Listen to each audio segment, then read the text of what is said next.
Hi dear students, welcome to my YouTube channel Swami Manoj chemistry. Class 11th के atomic structure chapter में जो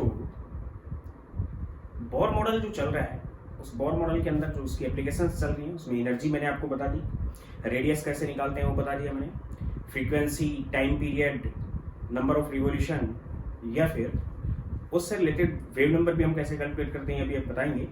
Rydberg constant, separation energy और ionization potential, यानी energy gap जो है दो लेवल्स के बीच में, उस एनर्जी के रिलेटेड फोटोन गैप फोटोन की एनर्जी के इक्वल होगा। उस एनर्जी से रिलेटेड फोटोन का वेव नंबर क्या है, उसकी फ्रीक्वेंसी क्या है, उसका वेव लेंथ क्या है, वो कंसिडर आज करेंगे हम। रेडबर्ग कांस्टेंट, सेपरेशन एनर्जी और आयोनाइजेशन पोटेंशियल, इन सभी कैलकुलेशन बताएंगे। और रेगुलर बने रहें चैनल पे, सब्सक्राइब जरूर कर लें। Thank you. इसके बाद मैं लेके चल रहा हूँ 5 एप्लीकेशंस मैंने आपको करवा दी, 5 एप्लीकेशंस कंप्लीट हो चुकी हैं। 6th बात कर रहा हूँ मैं, energy gap, wavelength, frequency and wave number of photon related with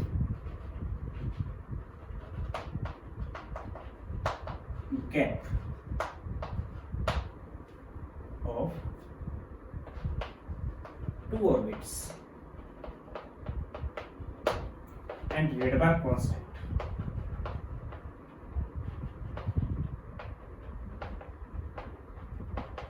इनकी कैलकुलेशन की हम बात करेंगे। मैंने आपको दो लेवल के इस एटम में प्रेजेंट दो ऑर्बिट के बीच का जो एनर्जी गैप है वो कैलकुलेशन बता दी थी। डेल्टा ई हम लेके आए थे which is equal to -30, minus की जगह प्लस था 13.6 Z square into 1/n1 square minus 1/n2 square. उसी गैप की मैं बात कर रहा हूँ दोबारा से कि सपोज करो it is nucleus and it is n1 shell and is n2 shell, n2 is outer and n1 is inner cell, and energy gap between these is delta E, and energy related with second cell is E2, energy related with first cell is E1. Then according to Bohr model or Bohr energy of orbit, we can see that E1 which is equal to minus 13.6, complete formula is minus 2 pi square m z square e power 4 divided by n square h square, where n is n1 due to energy is E1. Equation number first, and according to equation E2, energy of n2 cell E2 is equal to minus 2 pi square m z square e power 4 upon n2 square h square. Equation second.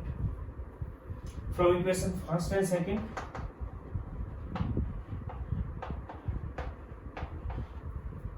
delta E is equal to E2 minus E1. It is energy gap between two orbits, first and second, means N1 and N2.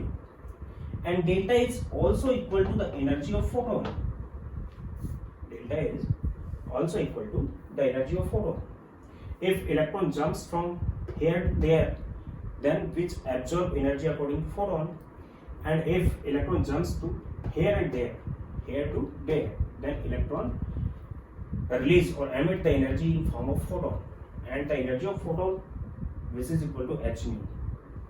Then we can say that E2 minus E1 which is equal to delta E equal to this minus this, it is negative and it's negative positive, then according to common 2 pi square m z square e power 4 upon h square and 1 upon n1 square minus 1 upon n2 square.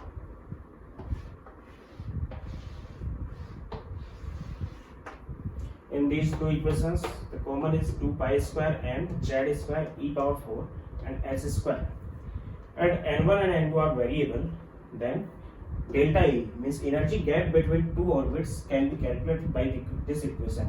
Equation number first in this energy gap between two orbits can be calculated by equation. But we know that delta A is equal to h nu. Then according to this equation, h nu, which is equal to 2 pi square m z square e power 4 upon h square 1 upon n1 square minus 1 upon n2 square. And the frequency related with delta E or related a photon, which is equal to 2 pi square m z square e power 4 upon h square h cube. S into h square is h cube 1 upon n1 square minus 1 upon n2 square.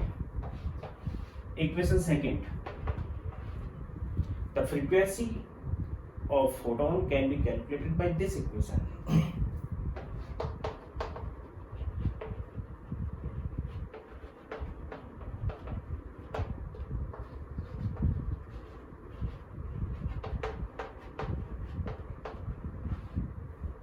Frequency of photon can be calculated by equation second, and below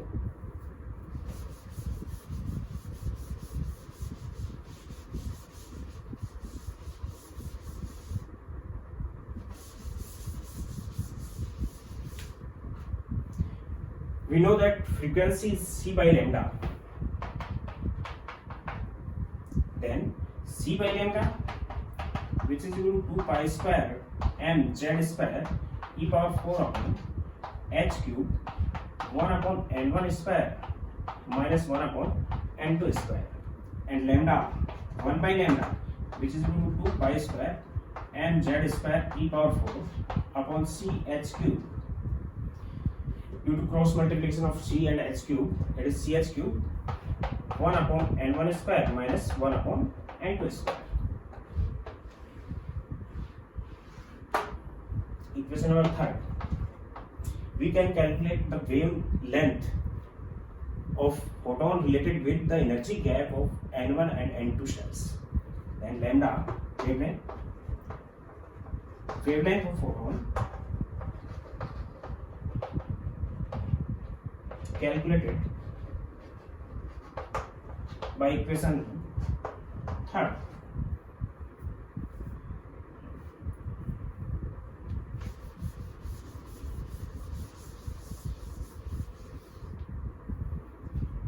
The values of constants are here 2 and pi and m and e. Z is variable. For hydrogen it is 1, for helium plus it is 2. And c is constant and h is constant. Then constants are these: 2 pi square m e power 4 upon c h cube. It replaced by next constant, which is RH, and RH is Rydberg constant.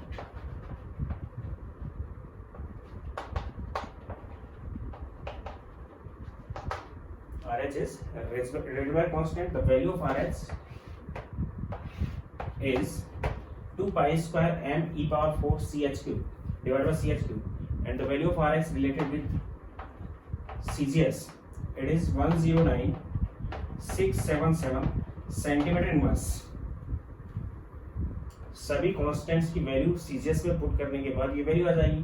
के ध्यान दे लेना, के था जिसकी value हम एक use कर रहे हैं वो इसके अंदर शामिल था, वो पहले से ही है. Then which is 109,677 centimeter inverse, and it is also equal to 109,700 approximately. It is used in calculations centimeter inverse, and which is also equal to 1.097 into 10 raised power 7 metre inverse. Centimetre को metre में convert कर देंगे तो ये value आ जाएगी. तो numericals में हम इसको यूज कर लेते हैं 1.1 into 10 raised power 7 metre inverse. 1.1 into 10 raised power 7 metre inverse. And the value of 1 by r numericals में 1/r भी यूज होता है या 1/Rydberg कांस्टेंट भी यूज होता है, which is equal to 911.5 into 10 raised power minus 10 metre, means 911.5 angstrom. इस type से हम इसको यूज कर लेते हैं अगर 1/Rs दिया हुआ है तो Rs की वैल्यू ये है, 1/Rs की वैल्यू ये है। Then we can say from equation third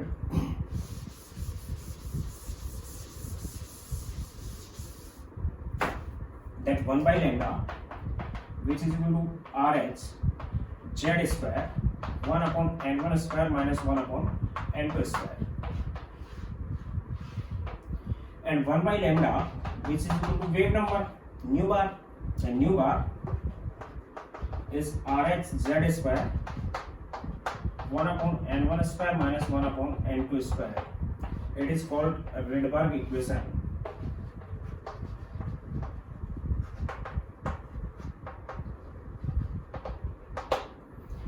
And Rydberg equation, जो Rydberg equation है वो बोर मॉडल से भी पहले दे दी गई थी, और बोर मॉडल से पहले हाइड्रोजन के लिए Rydberg ने बता दिया था कि एनर्जी गैप इतना होता है और उस वैल्यू, उस कांस्टेंट की वैल्यू इतनी होती है, रेगुलर कांस्टेंट की वैल्यू। लाइमन और बामर सीरीज जो आगे हाइड्रोजन स्पेक्ट्रम में हम बताएंगे, उनके डिस्कशन के बाद इसने पहले ही बता दिया था। बाद में इसको प्रूव किया बोर मॉडल ने कि इस एनर्जी की वैल्यू इस टाइप से इसने कैलकुलेट की होगी और उसकी वैल्यू ये आती है 1/RH को हम यहाँ पे यूज कर सकते हैं, और Rydberg इक्वेशन ये है RH Z square and this।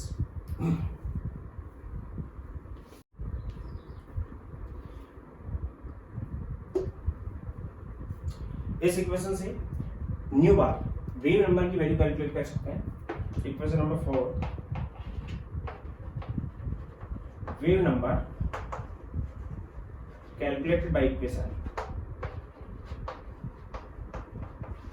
Rydberg equation से हम वेव नंबर की वैल्यू को कैलकुलेट कर सकते हैं। इसके बाद में यहाँ पे RH और Z इनकी वैल्यू अगर हाइड्रोजन के लिए है तो Z की वैल्यू 1 हो जाएगी, उसको हम पुट कर देंगे यहाँ पे, 1 स्क्वायर आ जाएगा, तो हाइड्रोजन के लिए तो ये वैल्यू यूज ही नहीं होगी, और इसको हम इस टाइप से कैलकुलेट कर सकते हैं। Relation between RH and energy of Bohr orbit.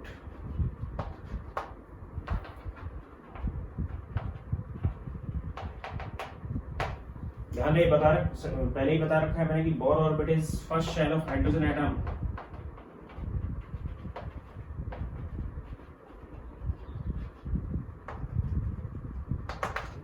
Then energy of Bohr orbit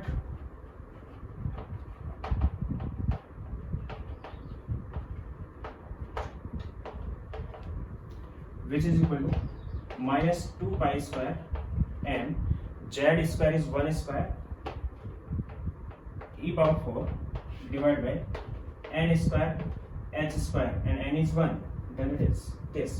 यानी फर्स्ट ऑर्बिट की एनर्जी ये होगी, इसमें Z की वैल्यू 1 रख दी मैंने हाइड्रोजन के लिए, और n जो फर्स्ट सेल थी उसकी वैल्यू भी मैंने 1 रख दी, multiply by CH and divide by CH। इसको हम CH और CH से मल्टीप्लाई कर देंगे और डिवाइड कर देंगे, then E is equal to minus 2 pi square n e power 4 divide by CH cube multiply by CH, and it is equal to RH। ये Rydberg कांस्टेंट के इक्वल है 2 pi square n e power 4 CH cube, then E is equal to minus of CHR. It's the relation between Rydberg constant RH and the energy of first orbit of hydrogen. Hydrogen के first orbit की energy और Rydberg constant के बीच में relation है।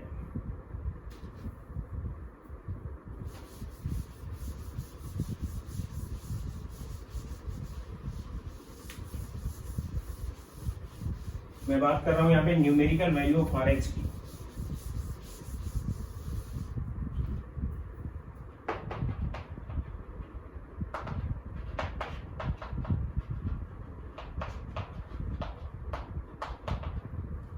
अभी मैंने आपको बताया कि RH की जो वैल्यू होती है 109,677 सेंटीमीटर इनवर्स होती है एग्जैक्टली, और कैलकुलेशन में हम 109,700 हम यूज कर सकते हैं। यहाँ पे 1.1 अप्रोक्सीमेट वैल्यू होगी, 1.1 into 10 raised power 7 metre inverse, या फिर 1.1 into 10 raised power 5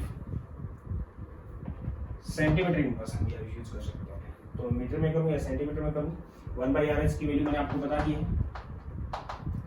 911.5 एंगस्ट्रॉम हम यूज करते हैं 1/RH। वैल्यू इसकी बाद में यूज होगी जो हम ये यूज कर सकते हैं। एंगस्ट्रॉम का मतलब मैंने आपको बता रखा है कि 911.5 × 10⁻⁻10 मीटर और 911.5 × 10⁻⁻8 ऑफ सेंटीमीटर। इस टाइप से हम कैलकुलेट करेंगे इनकी वैल्यूज को। अब रही बात ये कि Rx के अंदर जो फॉर्मूला था आपके पास वो था 2π² m e⁴/CH³। ये जो फॉर्मूला है इसमें पाई बायोन कांस्टेंट है, E charge of proton and electron है, सी वेलोसिटी ऑफ लाइट है एंड एच फ्लाइंग कांस्टेंट है। सभी चीजें कांस्टेंट है एंड मास भी कांस्टेंट है इलेक्ट्रॉन का, which is mass of electron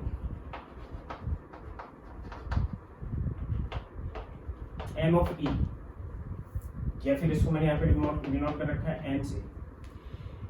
actually हम ये मानते हैं कि एक एटम के अंदर न्यूक्लियस है, न्यूक्लियस के सेंटर में कंप्लीट मास है, सेंटर पे मास प्रेजेंट है, यानी कि एक मास सेंटर के अबाउट इलेक्ट्रॉन भी क्या कर रहे हैं, चक्कर लगा रहे हैं, और न्यूक्लियस भी उस सेंटर ऑफ मास के अबाउट चक्कर लगाएगा। तो फिर वहां पे रिड्यूस्ड मास हम यूज कर सकते हैं, means electron and nucleus both revolve about center of mass of atom। Atom का जो मास सेंटर है उसके अबाउट न्यूक्लियस भी रिवॉल्व कर रहा है, और कौन रिवॉल्व कर रहा है, इलेक्ट्रॉन भी उसके अबाउट रिवॉल्व कर रहा है। तो फिर reduced mass which is equal to mass of electron multiplied by mass of nucleus divided by mass of nucleus plus mass of electron, means दोनों का multiplication divided by दोनों का sum। It is reduced mass and represented by mu। इसको हम mu से represent करते हैं। Then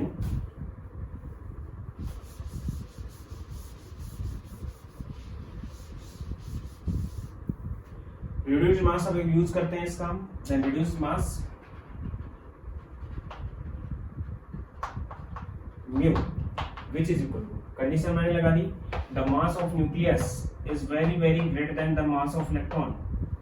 nucleus के मास के कंपैरिजन में इलेक्ट्रॉन का मास नेग्लिजिबल होता है, बहुत कम होता है, इसलिए we can say that Mn plus Me is approximately equal to Mn।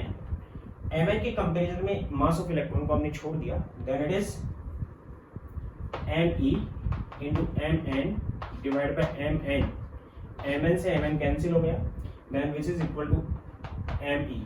इसलिए हम मास ऑफ इलेक्ट्रॉन एटम के केस में यहाँ पे यूज कर लेते हैं, रिड्यूस्ड मास ऑफ इलेक्ट्रॉन है वहाँ पे, क्योंकि मास ऑफ इलेक्ट्रॉन जो होगा 9.1 × 10⁻⁻31 होगा।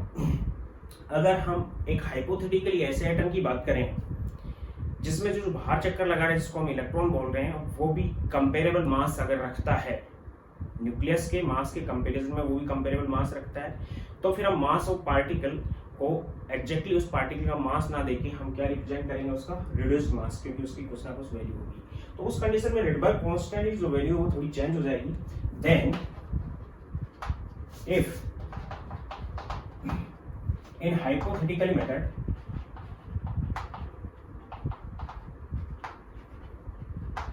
in hypothetical atom when mass of revolving particle is comparable with mass of nucleus, then we can consider reduced mass in Rydberg equation।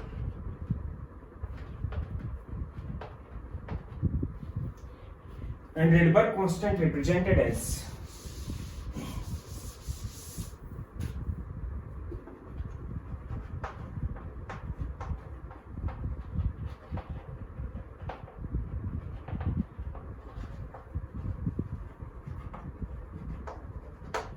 Rydberg constant represented as RH, which is equal to या which directly proportional to means which is equal to RH x means reduced mass के दौरान RH x लिख दिया, RH into 1/1 plus mass of electron divided by mass of nucleus।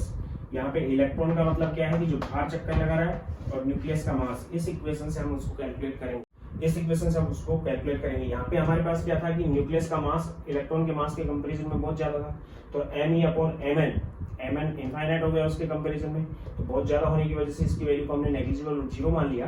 तो 1 + 0 1/1 + 0 कितना हो गया, 1 हो गया, तो 1/1 which is equal to RH। तब तो हमने रिडबर्ग कांस्टेंट की जो वैल्यू थी उसको RH यूज किया। लेकिन अगर न्यूक्लियस के बाहर इलेक्ट्रॉन चक्कर लगा रहा है और इलेक्ट्रॉन का मास न्यूक्लियस के मास के कंपैरिजन में नेग्लिजिबल नहीं है, तो उस कंडीशन में जो रिडबर्ग कांस्टेंट की वैल्यू है, अगर इसकी कोई ना कोई वैल्यू हुई तो यहाँ पे वैल्यू आएगी, रिडबर्ग कांस्टेंट की वैल्यू डिक्रीज हो चुकी होगी। यानी कि उस टाइम हम जो रिडबर्ग कांस्टेंट यूज करेंगे वो RH के कुछ मल्टीप्लिकेशन में होगा और कुछ मल्टीप्लिकेशन में 1 से कम हो जाएगा, क्योंकि 1/1 प्लस दिस है और इसकी कोई ना कोई वैल्यू होगी, तो 1/1 ग्रेटर देन 1, देन RH की वैल्यू डिक्रीज हो चुकी होगी। तो उस कंडीशन में वैल्यू ऑफ RH डिक्रीज्ड। कि जो एटम होता है उसमें न्यूक्लियस में कंप्लीट मास होता है, इलेक्ट्रॉन का मास बहुत कम होता है और बहुत ज्यादा पार्ट उसमें खाली है। तो अगर कंप्लीट एटम की अगर हम बात करें तो जो मास यूज कर रहे हैं हम रिडबर्ग कांस्टेंट के अकॉर्डिंग, जो m यूज किया है वो इलेक्ट्रॉन के मास के इक्वल ही आता है, क्योंकि रिड्यूस्ड मास है। रिड्यूस्ड मास कितना होता है, Mn × Me divide by Mn + Me। Nucleus का मास इलेक्ट्रॉन के मास के कंपैरिजन में बहुत ज्यादा है, इसलिए Mn + Me को हमने Mn रख लिया, Mn से Mn कट गया, तो जो मास ऑफ इलेक्ट्रॉन है वो यूज हो रहा है। लेकिन अगर ऐसा हो कि एक हाइपोथेटिकल एटम है जिसमें न्यूक्लियस के मास के कंपैरिजन में ही एक पार्टिकल बाहर की तरफ है, जो इलेक्ट्रॉन है वो बाहर की तरफ चक्कर लगा रहा है, लेकिन उसका मास उसका कंपैरिजन में है, तो जो फिर रिडबर्ग कांस्टेंट की वैल्यू यूज होगी वो रिड्यूस्ड वैल्यू यूज होगी। और रिड्यूस्ड वैल्यू का वैल्यू मतलब है 109677 सेंटीमीटर इनवर्स से थोड़ी कम वैल्यू हो जाएगी, और किसके अकॉर्डिंग होगी वो मैं यहाँ पे इक्वेशन में बता चुका हूँ। इसके बाद हम उनकी कैलकुलेशन की बात करेंगे। नेक्स्ट पॉइंट वो ले रहा हूँ, उसके बाद कैलकुलेशन। 7th separation energy.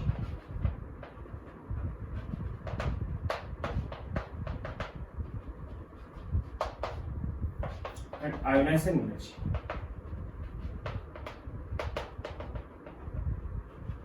और आयोनाइजेशन एनर्जी को हम आयोनाइजेशन पोटेंशियल भी नाम देते हैं।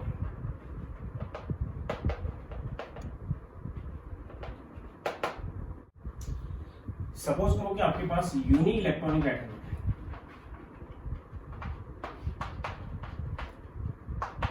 इस टाइप से, ये कोई भी शेल बनी हुई है,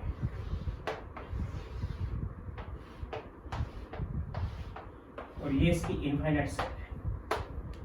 ये इसकी n=1 यूज कर रहा हूं मैं, ये n=2 है, ये n=3 है, n=4 है, n=5 है, n=6 है, 7 8 9 10 होगी, और ये n इनफाइनाइट है। If electron uni electronic atom है, electron present in first shell, nucleus है और इलेक्ट्रॉन कौन सी सेल में प्रेजेंट है, फर्स्ट सेल, देन इलेक्ट्रॉन को इनफाइनाइट सेल में ले जाने के लिए, यानी कि इलेक्ट्रॉन को एटम से हटाने के लिए जो एनर्जी हम यूज करेंगे, यानी कि यहाँ से यहाँ पे आने पे इलेक्ट्रॉन एनर्जी को फोटोन की फॉर्म में एब्जॉर्ब करेगा और यहाँ से यहाँ पे आ जाएगा, विच इज कॉल्ड वर्क फंक्शन। जो वर्क फंक्शन मैं आपको बता चुका हूँ कि आउटर मोस्ट सेल से इलेक्ट्रॉन निकल जाता है, लेकिन यूनी इलेक्ट्रॉनिक एटम में ये वर्क फंक्शन नहीं होगा।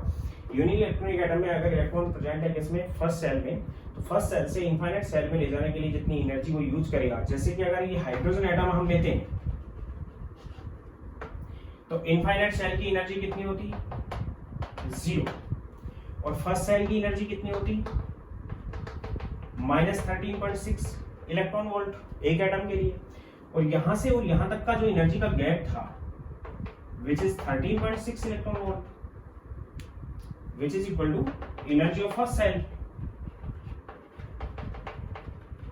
यानी कि इस इलेक्ट्रॉन को यहां से यहां ले जाने के लिए हमें 0 माइनस 13.6, तो दोनों का गैप कितना हो गया, ज्यादा 0 है और कम कितना है, -13.6, दोनों का गैप हो गया 13.6।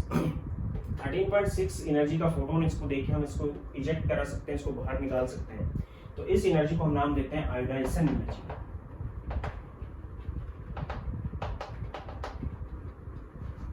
इस एनर्जी को हम क्या नाम देंगे, आयोनाइजेशन एनर्जी। क्या डेफिनेशन आ जाएगी यूनी इलेक्ट्रॉनिक एटम में आयोनाइजेशन एनर्जी की,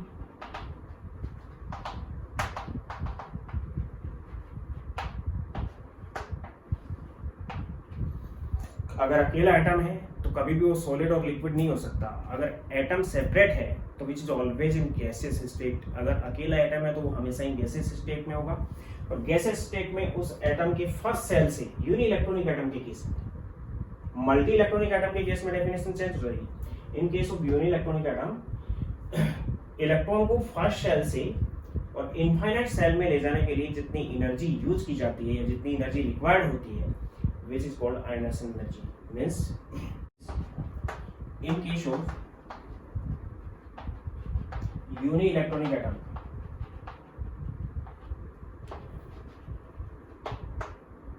the required energy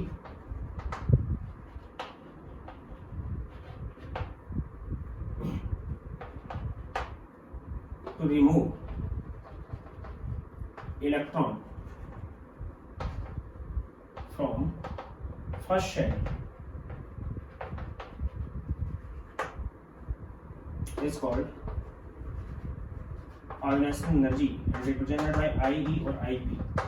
ionisation potential और आयोनाइजेशन एनर्जी से हम इसको रिप्रेजेंट करेंगे। यानी कि in case of uni electronic atom में, ये तो मैंने हाइड्रोजन का केस ले लिया, हीलियम का भी हम केस ले सकते थे। जो आपके पास आयोनाइजेशन एनर्जी आएगी वो उतनी ही एनर्जी के इक्वल होगी जो सेल की एनर्जी है। फर्स्ट सेल की जितनी भी एनर्जी है, हाइड्रोजन के केस में एनर्जी इतनी है तो इसके इक्वल है, लेकिन पॉजिटिव है। Means ionisation energy which is equal to minus of, minus negative को लगाया क्योंकि वो पॉजिटिव जाएगी, दोनों का गैप होगा। Ionization energy which is equal to minus of energy of first shell of uni electronic atom।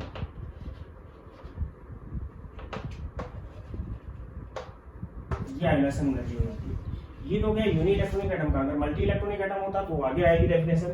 Multi electronic में first cell भरी होती, सेकंड होगी, थर्ड होती, फोर्थ होती, यानी कि आउटर अगर कोई इलेक्ट्रॉन है तो उसको निकालने के लिए जो एनर्जी रिक्वायर्ड होती है उसको हम नाम देते हैं आयोनाइजेशन। लेकिन यूनि इलेक्ट्रॉनिक एटम है तो उसमें फर्स्ट सेल से इनफाइनाइट सेल में ले जाने के लिए, जो कि किसके इक्वल होती है, उसी के इक्वल होती है, फर्स्ट सेल की एनर्जी के इक्वल। लेकिन साइन चेंज हो जाता है, उसका मोड रह जाता है, क्योंकि जीरो में से उसको घटाएंगे तो टोटल जो वैल्यू आएगी वो पॉजिटिव आ जाएगी। ज्यादा में से कम को हम घटा रहे हैं तो इसको नाम दे रहे हैं हम आयोनाइजेशन एनर्जी। हम बात कर रहे हैं separation energy. Uni electronic atom में ही हम सेपरेशन एनर्जी को देंगे। सेपरेशन एनर्जी की बात कर रहा हूं मैं, वो यूनि इलेक्ट्रॉनिक एटम है। यूनि इलेक्ट्रॉनिक एटम में वही शेल्स बनी हुई है,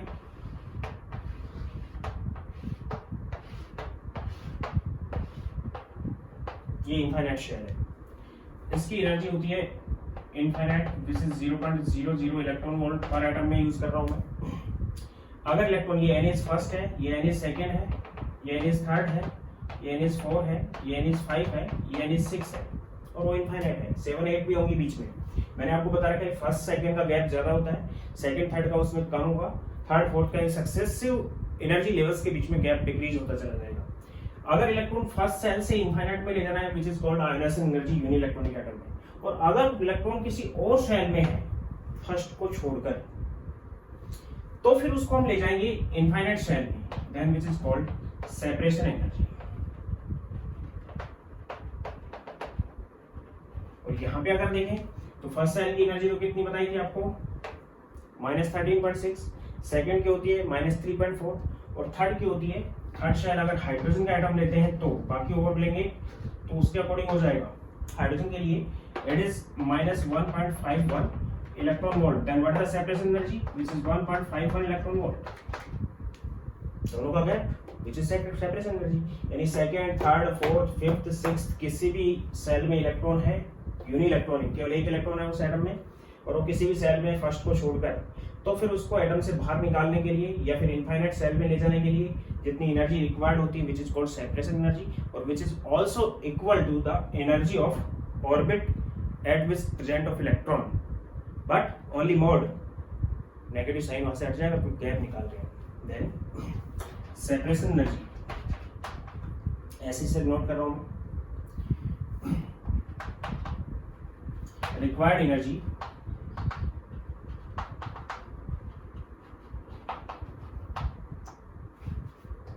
to remove electron from any shell to infinite shell infinite shell का मतलब रिमूव कर दिया हमने इलेक्ट्रॉन को एटम से बाहर ही निकाल दिया। Electron from any shell to infinite shell except first shell in uni electronic atom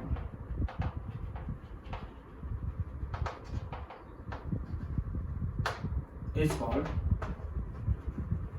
separation energy। इसको हम separation energy नाम देते हैं। और separation energy is equal to minus of energy of shell and at which electron is present, जिसमें electron present है, where n is not equal to 1। n यहाँ पे एक नहीं है, n0 कभी हो ही नहीं सकता, n एक नहीं है, n एक के अलावा कुछ भी हो सकता है, उसके इक्वल सेपरेशन एनर्जी। तो अब कुछ न्यूमेरिकल पोर्शन की इसमें बात कर लेते हैं। बहुत सिंपल से टॉपिक है ये, गैप वगैरह निकालना। रेडबर्ग कांस्टेंट और बोर ऑर्बिट की एनर्जी के बीच में मैंने रिलेशन भी बता दिया आपको, सब चीजों को नोट कर लेना। क्वेश्चन दिया जा रहा है, what is energy gap?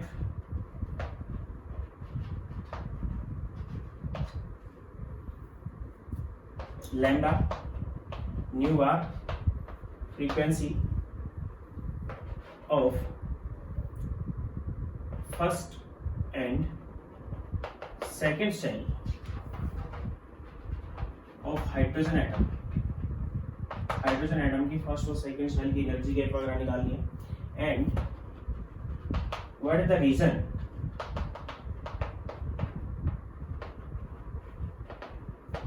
of photon? Photon का रीजन क्या है?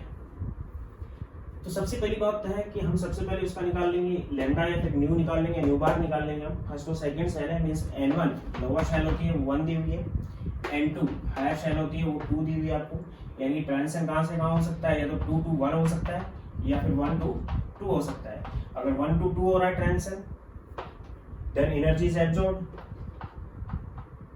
फोटोन एब्जॉर्ब होगा। और 2 to 1 हो रहा है देन एमिशन होगा उसका, अदरवाइज एब्जॉर्प्शन होगा। तो एब्जॉर्प्शन भी उतने ही फोटोन का होगा क्योंकि दोनों का गैप फिक्स है, और एमिशन भी उतने ही फोटोन का होगा। तो यहाँ पे हम निकाल सकते हैं कि 1/λ which is equal to nu bar which is equal to r z square. r Rydberg constant को मैं r से यूज कर रहा हूँ, वैसे r h से करेंगे इसको 1/n1 square minus 1/n2 square. तो 1/λ को कंसीडर कर लेता हूँ मैं, 1/λ या फिर न्यू, चलो 1/λ को ही कंसीडर कर लेते हैं। क्या जाएगा 1/λ को मैं इस टाइप से पुट कर दूंगा, वो आगे की बात है। 1/λ इज इक्वल टू r की वैल्यू 109,700, इसको मैं डायरेक्ट पुट कर रहा हूँ मीटर में। 1.1 into 10⁻⁷ metre inverse,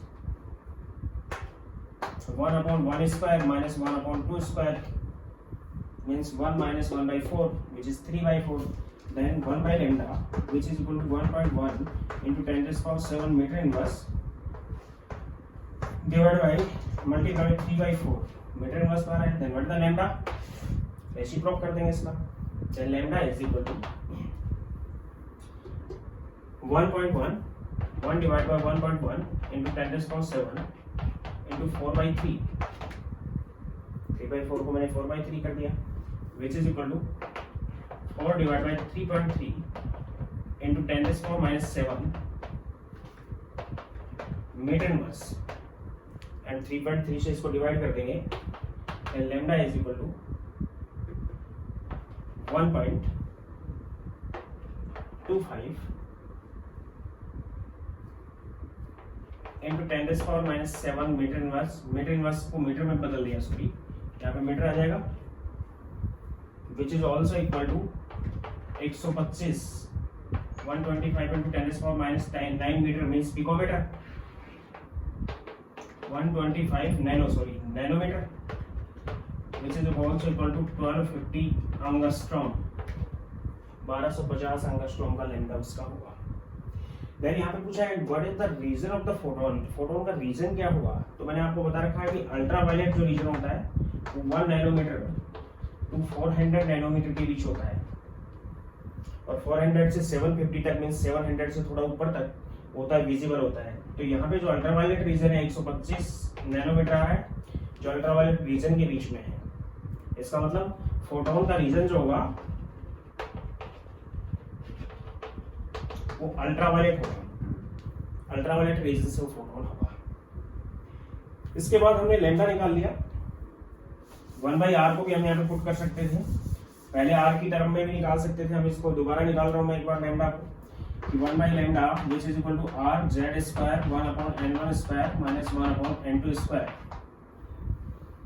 1/λ is equal to r, 1 square इसको छोड़ दिया जाए तो हाइड्रोजन का एटम था आपके पास which is equal to 3/4, then lambda is equal to 4 divided by 3r, ये आ गया r की टर्म में 4/3r हो गया। इसकी वैल्यू अगर हम निकालें तो क्या हो जाएगा, 1/r की वैल्यू बता रखी है, 4/3 into 1/r is 911.5 into 10 to the power minus 10 meter,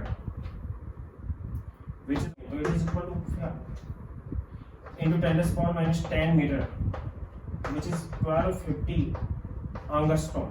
इस टाइप से हम इसको यार 911.5 angstrom पुट कर देंगे इसको direct, then multiply by 4 divided by 3 which is 1250 angstrom। इस टाइप से हम लैम्डा को दोनों टाइप से कंसीडर कर सकते हैं। 1/r की पहले r की टर्म में निकाल लेंगे, उसके बाद 1/r की वैल्यू पुट कर देंगे इसमें।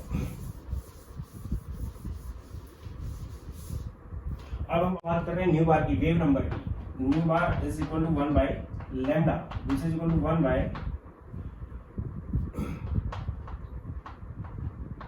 into 10 to the power, यहाँ पे कितना था -10 था, ऊपर जाके 10 हो गया, means which is also equal to 10,000 divided by into 10 to the power 6, और जीरो मैंने यहाँ पे लगा दी, 10 को 10 to the power 6 कर दिया और 10,000 से इसको मल्टीप्लाई कर दिया, एक जीरो से एक जीरो कैंसिल हो गया,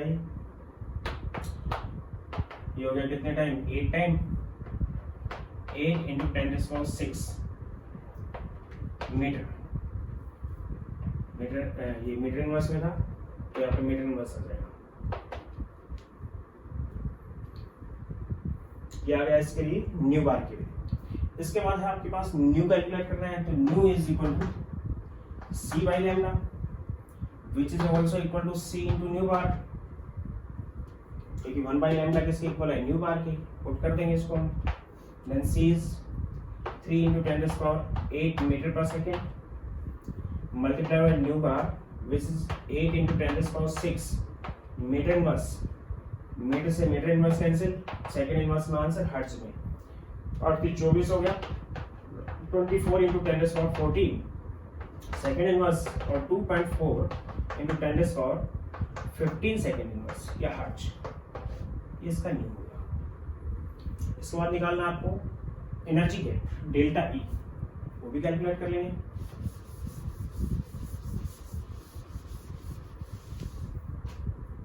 delta E which is equal to h nu, what is h, as Planck constant 6.6 into 10 to the power minus 34 joule second, multiply by second से सेकंड कैंसिल हो जाएगा, आंसर जूल में आ जाएगा, it is in joule second, and multiply by new हमने निकाला 2.4 into 10 to the power 15 second inverse से second cancel, joule में answer आ जाएगा एनर्जी का, which is equal to, तो इसको इससे मल्टीप्लाई कर देंगे, 10 to the power 14 और 15 कितने हो गए, 19 हो गए, approximately 16.2 into 10 to the power minus 19 joule, और which is approximately equal to 10.2 electron volt, क्योंकि इलेक्ट्रॉन वोल्ट में बदलने के लिए इसको हमने 1.6 into 10 to the power minus 19 से डिवाइड कर दिया, तो ये इलेक्ट्रॉन वोल्ट की गैप भी होता है, जो मैं आपको यहाँ पे बता चुका हूँ, रीजन भी मैंने आपको यहाँ पे बता दिया कि when electron jump from second to the third to second orbit of helium atom,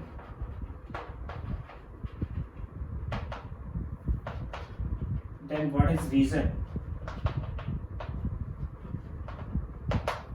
तो कौन सा रीजन होगा, तो हम लैम्डा कैलकुलेट करके निकाल लेंगे, 1/λ is equal to r into z square 1/n1 square minus 1/n2 square, and 1 by lambda R की टर्म में निकाल लिया हमने, आर जेड यहाँ पे हो गया 2 स्क्वायर, क्योंकि हीलियम का आइटम है तो जेड की वैल्यू 2 हो जाएगी, डायरेक्ट पुट कर रहा हूँ मैं, 4 हो गई यहाँ पे, मैं 4 लिख चुका हूँ, 1 अपॉन लोअर साइड सेकंड है 2 square minus 1 upon higher side third है 3 square, then 1 by lambda which is 4r into 2 square 4 हो गया, 1 by 4 minus 1 by 9, then 1 by lambda which is equal to 4r, LCM ले लिया 36 LCM आ गया यहाँ पे, 9 minus 4 which is 5, then it is 1 by lambda which is equal to 4r into 5 by 36, ये भी cancel हो गया 9 time, then lambda is equal to 9 upon 5r, ये आ गया आपके पास,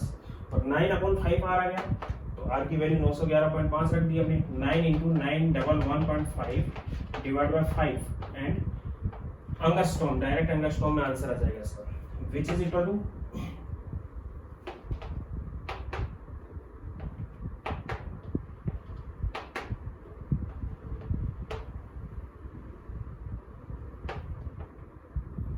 8203.5 divided by 5 means 164 nanometer, then it is in ultraviolet region. ये ultraviolet reason में present होगी, तो इस टाइप से न्यूमेरिकल को हम सोल्व कर सकते हैं, दो एनर्जी बीच के लेवल को हम कैलकुलेट कर सकते हैं, उनसे फ्रीक्वेंसी क्या है, उनके लैम्डा की वैल्यू क्या है, उनके वेव नंबर की वैल्यू क्या है, ये सब चीजें हम इससे कंसेप्ट कर सकते हैं। हाइडेलबर्ग कांस्टेंट क्या है ये बता चुका हूं मैं, सेपरेशन एनर्जी बता चुका हूं। क्वेश्चन एक और कर रहे हैं, electron in third shell of B+3, then calculate separation energy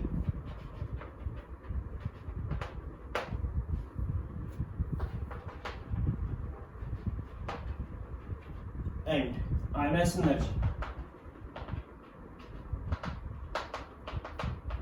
separation energy calculate करनी है और आयनाइजेशन एनर्जी कैलकुलेट करनी है। बेरिलियम का एटम, ये फर्स्ट शेल हो गई, ये सेकंड हो गई, ये थर्ड हो गई, ये फोर्थ हो गई, ये इनफाइनाइट हो गई। एटम कौन सा लिया हमने B+3, जेड की वैल्यू कितनी है 4 है यहाँ पे, क्योंकि बेरिलियम एटम। इलेक्ट्रॉन प्रेजेंट है थर्ड शेल में, तो यहाँ से यहाँ तक का जो एनर्जी गैप आएगा विच इज सेपरेशन एनर्जी। और अगर इलेक्ट्रॉन फर्स्ट में प्रेजेंट होता, एक ही इलेक्ट्रॉन है, यूनि इलेक्ट्रॉनिक एटम है, यहाँ से यहाँ तक का गैप, तो क्या होगा इसका सेपरेशन एनर्जी होगा। और इसके लिए आयनाइजेशन एनर्जी भी कैलकुलेट करनी है, तो आयनाइजेशन एनर्जी का क्या गैप आता है कि इलेक्ट्रॉन अगर यहाँ होता तो यहाँ से यहाँ तक का गैप जो होता है वो आयनाइजेशन एनर्जी होता। Then what the separation energy? Separation energy is negative of energy of third orbit.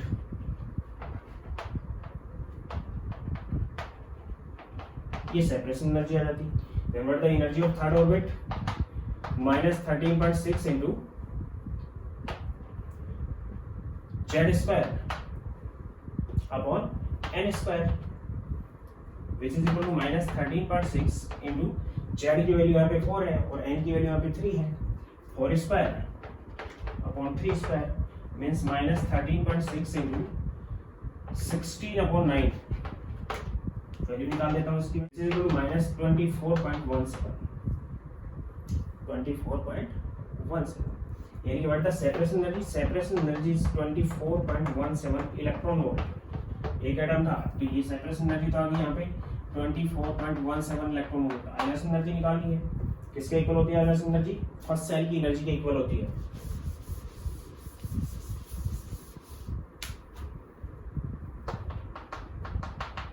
Negative of energy of first cell